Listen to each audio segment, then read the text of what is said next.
इसी बीच एक बड़ी खबर है भोपाल से, जहां बुरहानपुर में खालिस्तानी आतंकी गिरफ्तार किया गया है। गृह मंत्री डॉक्टर नरोत्तम मिश्रा का बयान, लंबे समय से फरार था आरोपी, बड़ी सफलता है। नरोत्तम मिश्रा ने कहा, पूछताछ करने के लिए बाहर से भी पुलिस आ सकती है। खालिस्तानियों के लिए हथियार की सप्लाई की थी और इस पूरे मामले में आरोपी को गिरफ्तार कर लिया गया है।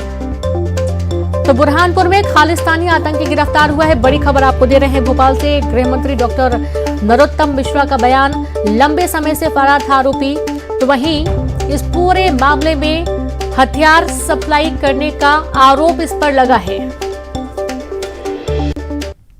बुरहानपुर में पुलिस ने हमारी ने एक लंबे समय से फरार जो था आसन सिंह सिकलीकर, जिस पर उस दौर में खालिस्तानियों को हथियार देने का जो आरोप था, उसे गिरफ्तार किया है।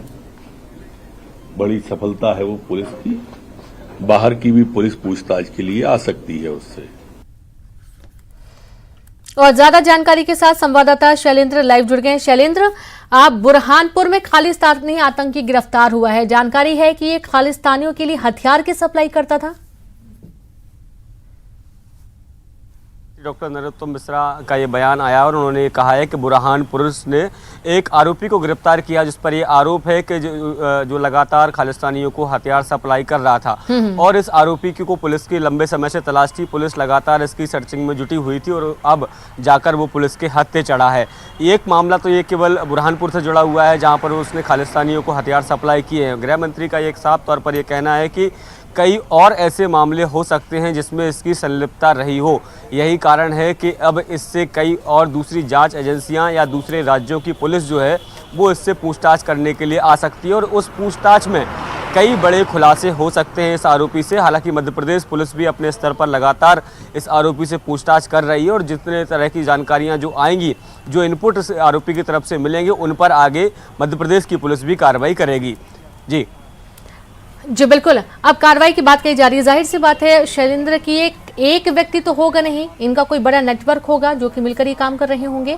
और क्या कुछ किस तरीके से कार्रवाई करेंगे इस पूरे नेटवर्क को पकड़ने के लिए?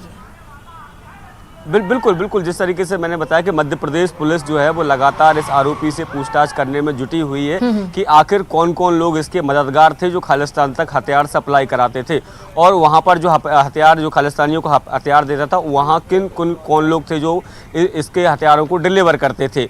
तो ये सारी चीज़ें अभी पता की जा रही है। इसके अलावा क्या खालिस्तानियों के अलावा अन्य लोगों को भी इसने हथियार सप्लाई किए और जिन लोगों को हथियार सप्लाई किए वो लोग कौन हैं, इन सब की पता करने में पुलिस मध्य प्रदेश पुलिस जुटी हुई है। इसके साथ ही जिस तरीके से दूसरी जांच एजेंसियों को भी इस आरोपी की गिरफ्तारी की सूचना दी गई है, तो ऐसे में न केवल दूसरी जांच एजेंसियां बल्कि दूसरे राज्यों की पुलिस भी इससे पूछताछ करने जब पहुंचेगी और इससे जब बारीकी से पूछताछ की जाएगी तो निश्चित तौर पर एक बड़ा नेक्सस जो है इस पूरे मामले में निकलकर सामने आएगा और ये पता चल सकेगा कि इसने लंबे समय से, चूँकि ये हथियार सप्लाई के मामले में वांटेड था, तो ऐसे में किन किन लोगों को इसने हथियार सप्लाई की और जो हथियार सप्लाई किए गए क्या उनसे किसी बड़ी वारदातों को भी अंजाम दिया गया। इस तरह की जानकारियाँ भी पुलिस जुटाने में लगी हुई है। जी।